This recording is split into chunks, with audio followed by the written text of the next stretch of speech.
warahmatullahi wabarakatuh. Waalaikumsalam warahmatullahi wabarakatuh. Selamat pagi anak-anak. Apa kabarnya hari ini? Alhamdulillah baik, Ibu. Alhamdulillah baik. Oke, hari ini kalian masuk semua kan? Ya, alhamdulillah. Alhamdulillah kalau masuk semua. Nah, sebelum memulai pembelajaran pada pagi hari ini, alangkah baiknya kita berdoa terlebih dahulu ya. Siapa yang mau mimpin doa? Saya. Oke. Baik, sebelum kita mulai kelas pada hari ini, marilah kita berdoa terlebih dahulu supaya ilmu yang kita dapatkan itu bisa bermanfaat dan berkah. Berdoa bisa dimulai. Berdoa dapat diselesaikan. Baik, terima kasih ya karena udah memimpin doa teman-temannya juga. Nah, hari ini ada yang tahu nggak kita akan belajar tentang apa? Tentang virus. Oke, baik. Ini ada yang masih ingat kenapa virus di COVID-19 itu bisa masuk ke tubuh manusia, tubuh kita? Ada yang masih ingat? Lupa. Baik, gak apa-apa kalau lupa. Tapi sebelum ini nanti Ibu akan menampilkan video. Tapi sebelum itu Ibu akan menjelaskan tujuan pembelajaran hari ini. Nah, tujuan pembelajaran hari ini yang pertama, peserta didik mampu mengidentifikasi struktur dasar virus beserta fungsi masing-masing komponennya berdasarkan hasil pengamatan gambar atau model. Kemudian yang kedua, peserta didik mampu menjelaskan tahapan replikasi virus melalui siklus litik dan lisogenik dengan menggunakan bahasa ilmiah yang tepat. Kemudian yang ketiga, peserta didik mampu menganalisis peran virus dalam kehidupan. Yang keempat, peserta didik mampu menghasilkan produk proyek seperti poster, infografis, maupun video edukasi yang memuat konsep virus secara tepat. Dan yang kelima, peserta didik mampu mempresentasikan hasil proyek secara runtut menggunakan bahasa ilmiah dan mampu memberikan argumentasi berdasarkan data.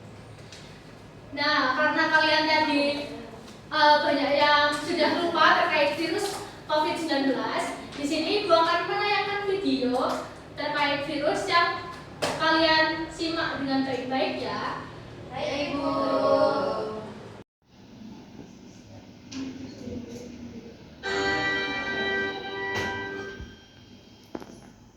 Chances are, in your life, you've had the common cold before. It can cause sneezing and coughing and can make you feel awful. The worst thing about the common cold is that you can take medications to help with the symptoms, but you really can't treat the actual cold with antibiotics like you would a strep throat infection or an infected tooth.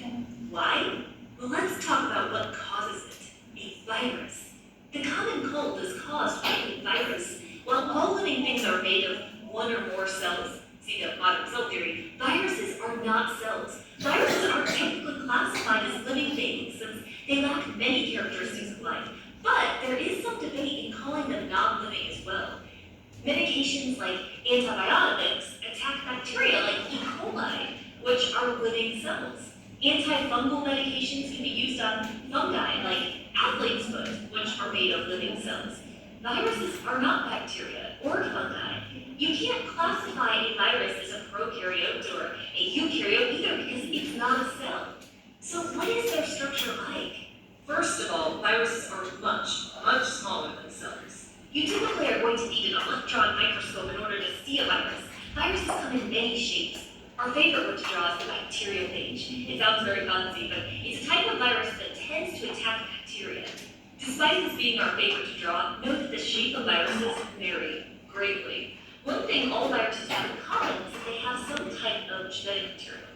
This genetic material can be in the form of DNA or RNA. Viruses usually have some kind of protein coat, also known as a capsid. The capsid can protect the DNA or RNA genetic material. Viruses can also have other structures. Some viruses package special enzymes with them. Some viruses have an outer envelope. These additions can be useful to the virus in virus replication. One thing that makes virus replication or reproduction unique is that they can't replicate without a host. And it's their reproducing that tends to be a problem for its host. Whether the host is you, in the case of the common cold, or an insect, plant, this bacterium, viruses tend to be very specific for the host that they're going to infect. effect. But anything that is alive can be a host because cells have the machinery that viruses need in order to replicate. We're going to talk about two types of viral replication cycles. The first one is the lytic cycle. In the lytic cycle, the virus, remember very selective, attaches to a host cell. It often binds to a receptor that the cell has, which gives it access to attach. The virus can inject either its DNA or RNA, depending on what kind of genetic material it has, into the cell. Some types of viruses are actually taken inside the cell themselves. Now, you would think that the cell would notice viral DNA or RNA or an entire virus that has been taken in, but in many cases, it does not. It takes the genetic material from the virus and it starts following the instructions. Which in this case is very bad because the instructions tell it to make copies of the virus. The cell uses its own resources to start building. It starts making so many copies of the virus that it can cause the cell membrane of the host to rupture, explode, lyse. So what happens is now that these new viral copies, they can get out of the cell and go and infect other cells. This is known as the lytic cycle. By the way, the lysing of the cell membrane is a very bad thing for the cell. The cell cannot survive without its cell membrane. The other cycle is called the lysogenic cycle, and I like to remember this is the longer word, so I like to think of this as the longer, sneaky cycle. Viruses that go through this cycle tend to do the same thing in the beginning. They inject the genetic material stays and the host genetic material. What happens is that when the host makes new cells, it replicates its own genetic material and the viral genetic material. Then those daughter cells make new cells, and they also replicate their own genetic material and the viral genetic material, and so on. This is the lysogenic cycle. That may not seem like a problem, but it really becomes one if the virus gets triggered to go into the lytic cycle from that point. Because then all those cells that have the viral genetic material can start assembling viruses. As far as what triggers it to go into the lytic cycle, it can vary. It could be a chemical trigger, for example, or a lack of food for the host. Going back to the common cold, a lot of times it has to run its course. Your immune system will typically take care of it, and medications can help with the symptoms so that they don't feel like that. But unfortunately, some viruses are extremely complicated, like HIV, a virus that can lead to AIDS. Like most viruses, it is very specific. It binds to a CD4 glycoprotein that is found on the surface of specific cells, such as helper T cells. The problem about this particular target is that helper T cells play an important role in protecting the body and the immune system. Since HIV goes after these immune cells, it can make a person that is infected with HIV vulnerable to other infections. There are medications that have been developed to help keep HIV from replicating as quickly, and there continues to be research into looking into ways to keep the virus from attaching. Because if the virus can't attach, it can't insert its genetic material. A problem that continues to be a challenge is that many viruses, including HIV, can mutate. So a treatment developed against a certain virus type may not work on a mutated form. So when I talk about viruses, you might wonder, is there anything positive about viruses? Well, some viruses can play a useful role in gene therapy. Definitely something to explore more. Also remember how we mentioned that viruses can go after other organisms, like insects, for example. A virus that targets pest insects could be an alternative to a chemical pesticide. One such example virus that you may want to explore is the nuclear polyhedrosis virus. Still, it's important to consider that whenever talking about any kind of pesticide, chemical or viral, there could be consequences to the ecosystem. Well, that's it for the New Sisters. I'll provide you to stay curious.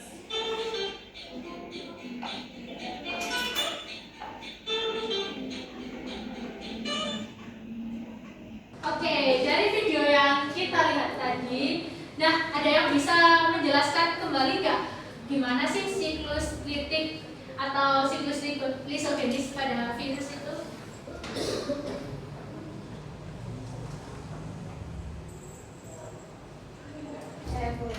Oke, baik, Dipa.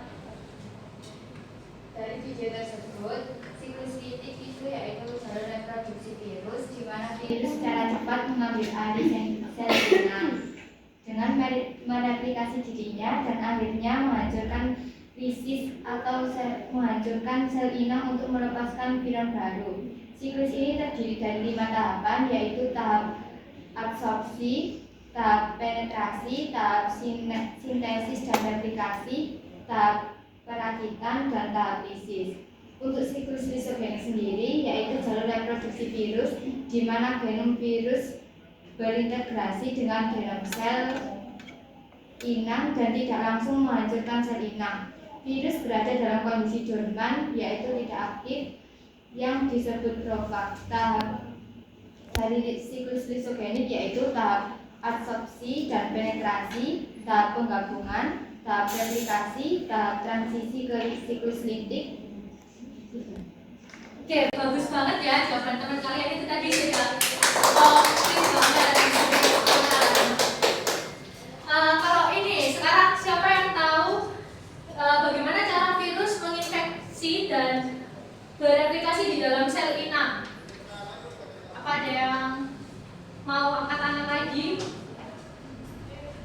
Menyebar itu dengan sangat cepat karena ukurannya itu sangat kecil, Bu, dan dia itu juga mudah berpindah dari satu inang ke inang yang lain, misalnya melalui udara, kontak langsung, maupun juga ataupun cairan tubuh. Selain itu, virus itu juga bisa memperbanyak diri dari dalam sel inang dalam jumlah besar. Ketika sel inang itu rusak, virus itu baru akan keluar dan menginfeksi sel lain atau individu lain, sehingga penyebarannya itu berlangsung secara cepat.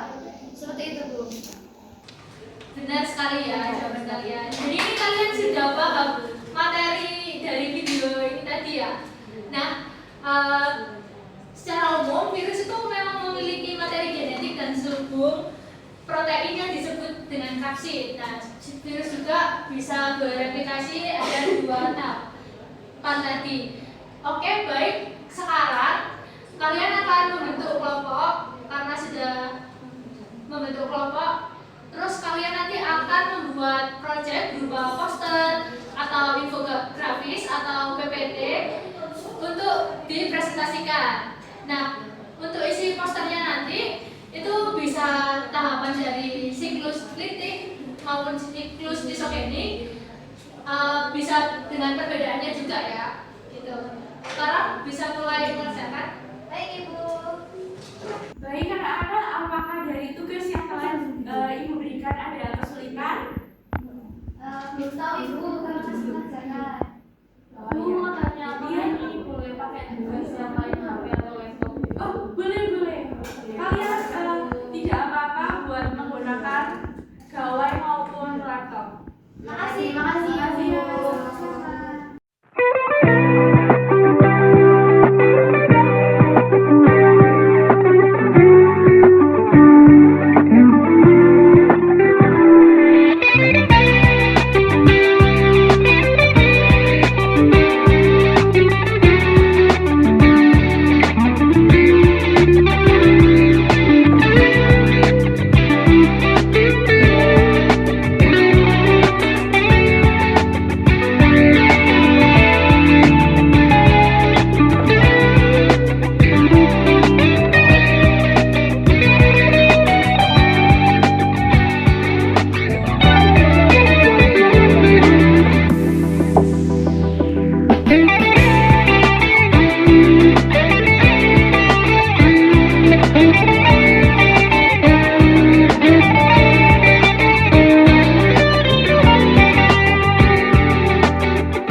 Oke, bagi yang udah selesai bisa presentasi terlebih dahulu ya.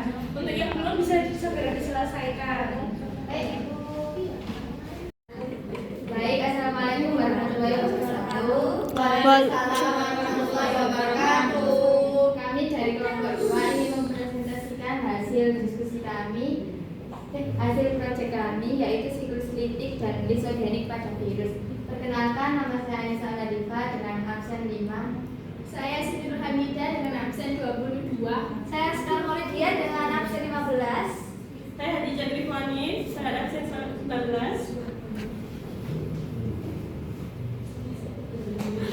Apakah semua virus mengalami siklus litik dan lisogenik sekaligus? Jawabannya tidak semua jenis virus mengalami siklus litik dan isogenik sekaligus. Hanya virus temperat yang dapat melakukan dua siklus replikasi sekaligus yaitu siklus litik dan lisogenik.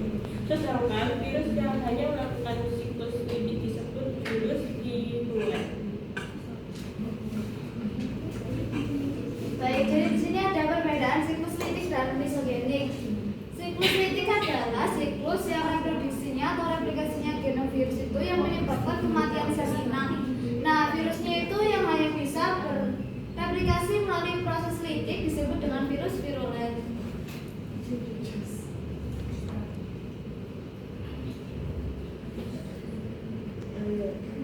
Siklus litik ini terdiri dari 5 tahapan utama, yaitu yang pertama tahap adsorpsi atau penempelan.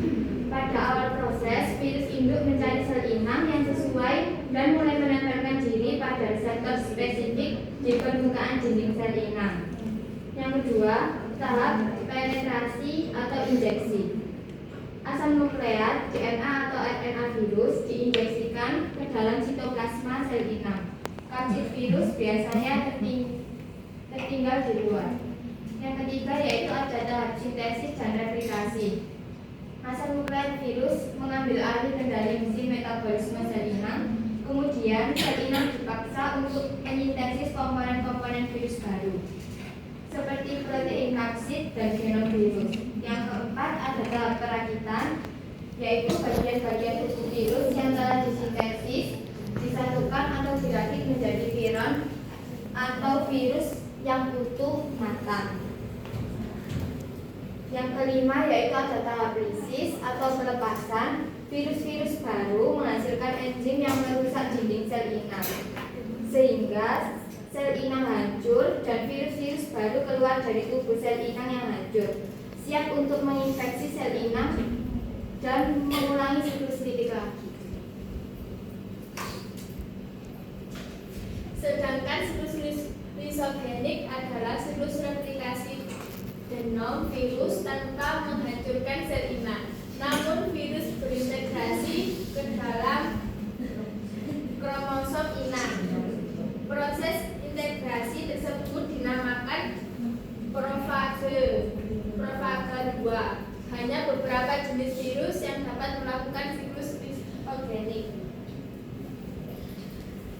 Tahap siklus lisogenik yang pertama yaitu tahap adsorpsi dan penetrasi. Tahapannya sama dengan siklus litik.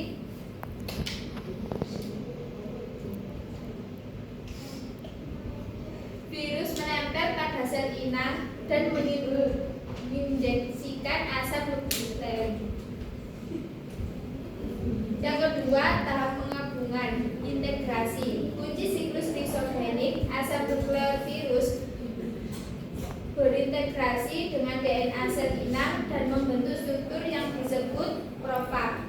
Kondisi virus berada dalam keadaan tidak aktif dan sel inang tetap hidup dan berfungsi normal. Yang ketiga itu tahap replikasi, pembelahan sel. Ketika sel inang membelah diri, mulai replikasi, profag ikut bereplikasi. Setiap sel anakan dari sel inang akan mewarisi profag sehingga genom virus disebarkan tanpa merusak sel. Yang keempat yaitu transisi ke siklus litik. Pada kasus yang jarang terjadi, Profag dapat dipicu oleh kondisi lingkungan yang tidak menguntungkan dan menjadi aktif. Profag keluar dari kromosom inang dan memasuki tahapan sintesis atau replikasi dari siklus litik. Dari titik ini siklus akan berlanjut ke tahap sintesis, perakitan, dan lisisi.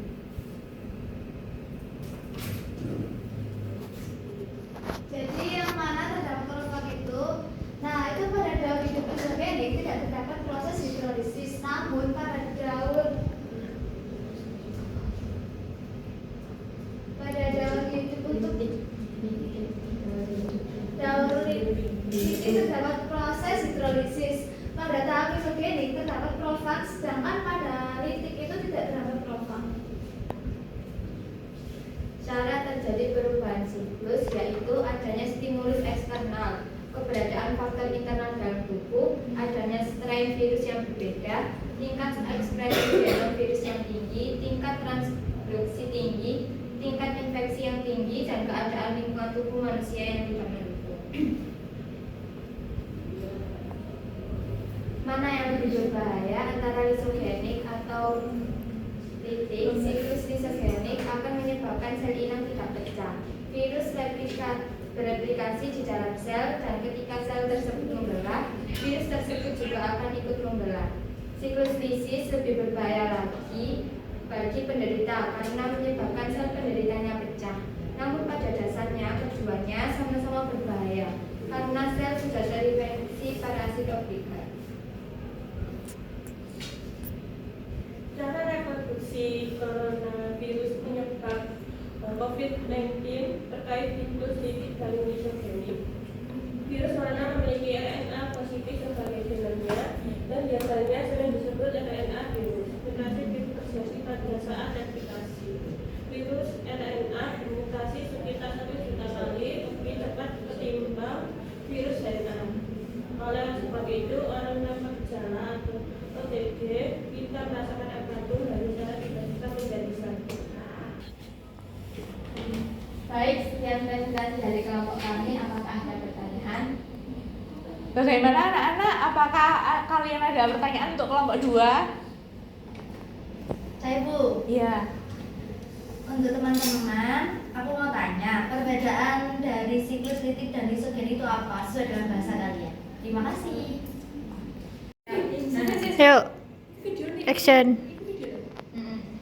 Baik, izin menjawab dari pertanyaannya Alivia. Siklus litik nasib sel inang adalah kematian segera. Virus mengambil alih seluruh mesin untuk memproduksi komponen virus baru secara massal. Untuk siklus lisogeniknya, nasib sel inang adalah bertahan hidup dan tetap berfungsi normal. Virus tidak langsung bereplikasi, melainkan menumpang pada genom inang. Apakah sudah terjawab? Sudah, terima kasih. Apabila sudah tidak ada pertanyaan lagi untuk kelompok 2, jadi kelompok 2 bisa duduk kembali ke bangkunya masing-masing ya. Baik, sekian dari presentasi kelompok 2 kami tutup dan mohon maaf apabila ada kurang lebihnya. Sekian, wassalamualaikum warahmatullahi wabarakatuh. Waalaikumsalam warahmatullahi wabarakatuh. Beri aplausnya buat kelompok 2. Terima kasih kelompok 2.